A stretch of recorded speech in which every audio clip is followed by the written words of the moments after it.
Hi everyone, this is Francis McInerney at FutureCreators, and today we have an absolute blast of a seminar for you in FutureCreators, our comprehensive system for managing at zettabyte scale. This is about AT&T, which is trying to buy Time Warner for $85 billion. We're going to show you that it's an information surface mess. You've seen my video on information surfaces.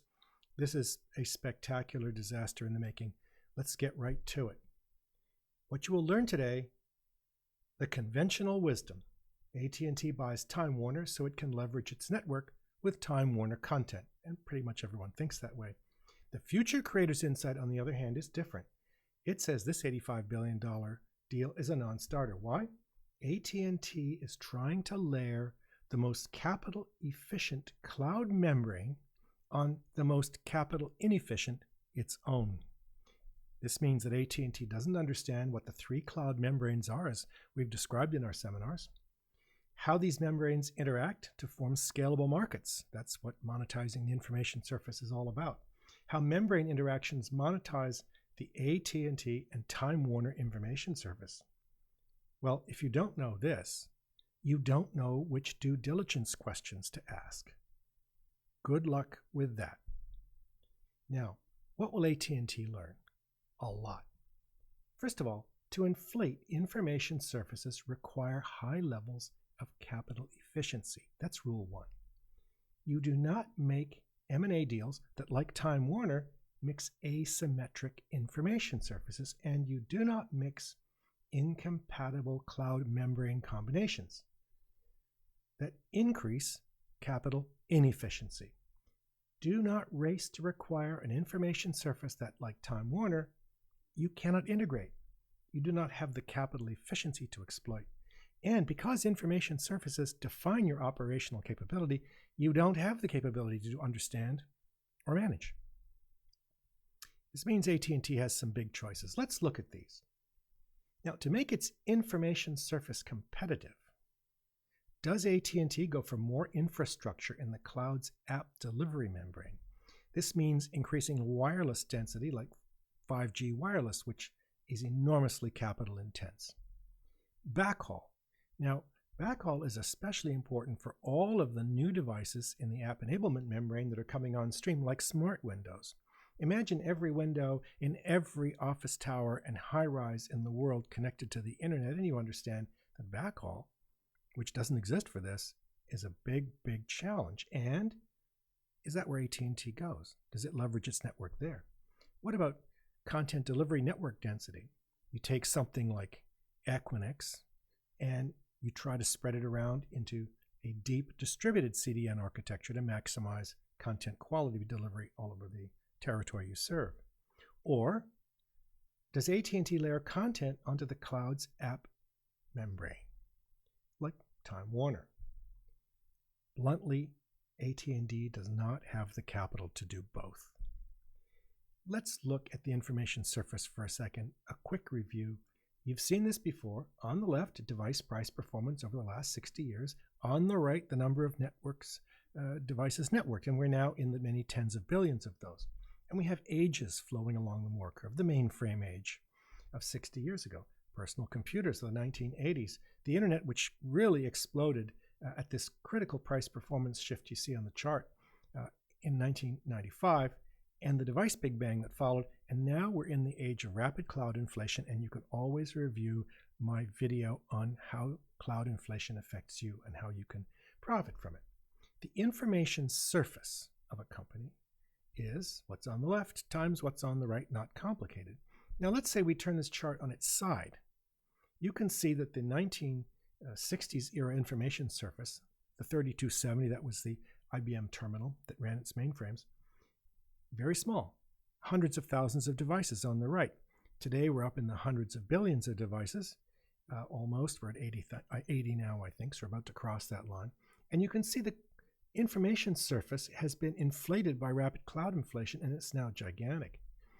The information surfaces reveal, as my videos show, the three cloud membranes, the interaction between those membranes, which is where all modern profit opportunities reside. Okay. So that's where we got to go. Your information service and revenue. How do you monetize your information surface? And you need to review my video on that subject. It's straightforward. At the very big part of the surface as it is inflating today, it opens brandable, monetizable 3 cloud membrane interactions like this. You have your 3 cloud membranes. They interact, and you can imagine them interacting like little bubbles on the surface of this cloud inflated information surface. That's where the money is. It's the interaction of the membranes that generates the cash. This is how Apple's brand scaled so fast, and we'll see this in a second. And this is what you and AT&T and everyone has to learn how to do. Now, how does Apple see this? This model, ladies and gentlemen, it's so simple. It's scary. Here's the app membrane, the iCloud, and around it you have the app delivery membrane, which is what AT&T does. Anything that moves apps back and forth from devices to the cloud. And there you have it. Those devices are the app enablement membrane, the 3 membranes of the cloud, as I've described them many times.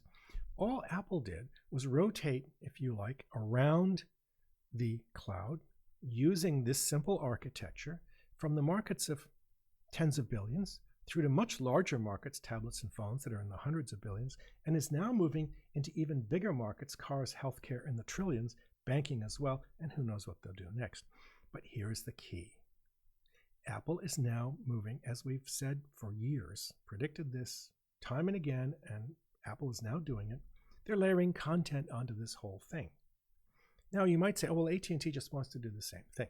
Well, hold on. That's not how this looks when you begin to dissect the picture more carefully and you understand Apple's true genius. Apple risk management is straightforward.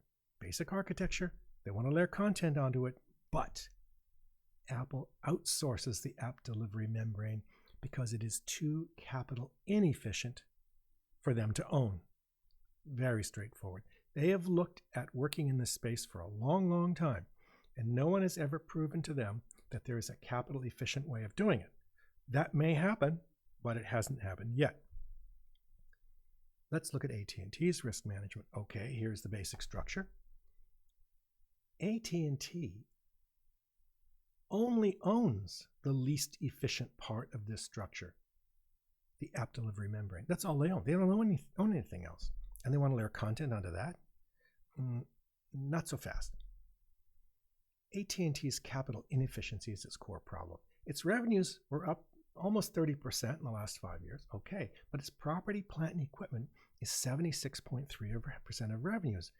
Now, it's been down 9.7%. We'll see in a minute, only quite recently. Now, Netflix, you want to talk about a content competitor, their property, plant, and equipment is only 2% of revenues. And it has dropped as a percent of sales in recent years, dropped 26%. And it outsources all of its back end to Amazon Web Services. It gives Open Connect CDNs, content delivery network servers, to cable companies for the best Netflix brand experience. Capital efficiency is core to Netflix value creation. AT&T is too capital inefficient to scale. So what is AT&T's future in content? AT&T has some serious operational challenges here. Look at this. This is my basic chart. You've seen me do this many times. Days of sales and inventory, receivables, and accounts payable. Accounts payable and inventory stable, and nothing wrong with those numbers. But look at this. Why has payables suddenly risen? Receivables, inventory, stable. Payables have suddenly risen. This masks big operational problems. We need to know what they are. You can't run around making big merger deals unless whatever this covers has been identified and solved. Look at these data now. Look at the debt equity and property, plant, and equipment as a percent of sales. As I mentioned a second ago, AT&T's property, plant, and equipment as a percent of sales was pretty stable for almost the entire period and suddenly dropped last year. Debt equity? Man, you want to add an $85 billion deal on top of that? It's not happening. Now, operating margins are okay. Nothing like Apple's, but they're okay. But this structure will not sustain the kind of deal that AT&T is proposing with Time Warner. So there are some future creator lessons here. The price of Time Warner. What is the effect on AT&T's balance sheet. There is a solution, ladies and gentlemen. There is a solution. And it's going to be very, very hard to do. It means massive deleveraging of the one part of the cloud that AT&T does own, the app delivery membrane. But who will buy? Who will buy that massive vertically structured infrastructure, and how will they remarket it? It could become, especially parts, shared assets like Crown Castle and cell towers, and now KKR and cell towers. And some of these have REIT structures, real estate investment trust for tax advantages. But on something as big as AT&T's core network, is this even remotely possible? Leveraging your information surface is where the money is, that's for sure. And it's where you harvest zettabyte scale opportunities. You should join FutureCreators to navigate your future, because you sure don't want to go where AT&T's gotten itself to. You have to learn how Apple did it. I've got a huge Apple seminar. We have more expertise on Apple than anyone in the world. And you'll learn why Panasonic could not. One of the greatest brands ever pretty much vanished today.